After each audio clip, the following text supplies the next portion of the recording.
میں تمہیں قتل کر دوں گا. جو گالی دے رہا ہے وہ جہالت والی بات کر رہا ہے, جو غلط بات کر رہا ہے وہ جہالت والی بات کر رہا ہے. اس کا جواب کیا ہے؟ اگنور کر دیں اس کو. جی اذا خاطبهم الجاہلون قالوا سلاما, آپ کہیں جی السلام علیکم, ہم چلتے ہیں.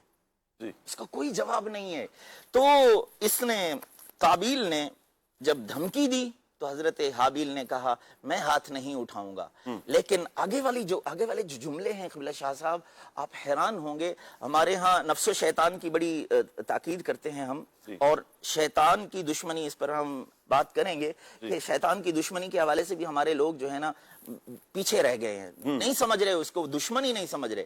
لیکن اس سے بھی ایک ساتھ دشمن ہے نفس ہمارا.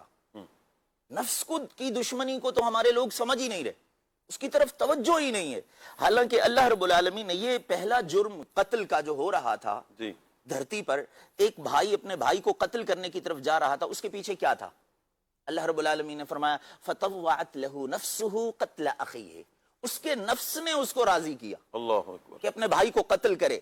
بھائی کے قتل پر جو ابھارنے والا, راضی کرنے والی چیز ہے وہ کیا ہے؟ نفس.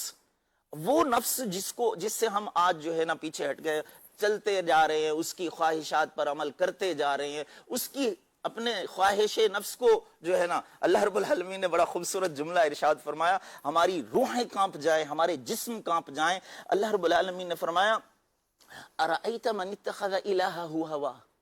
آپ سوچیں, اللہ رب العالمین نے فرمایا محبوب کیا آپ نے دیکھا اس شخص کو جس نے اپنی خواہش نفس کو اپنا خدا بنا لیا. اللہ اکبر, سلام, اللہ اکبر.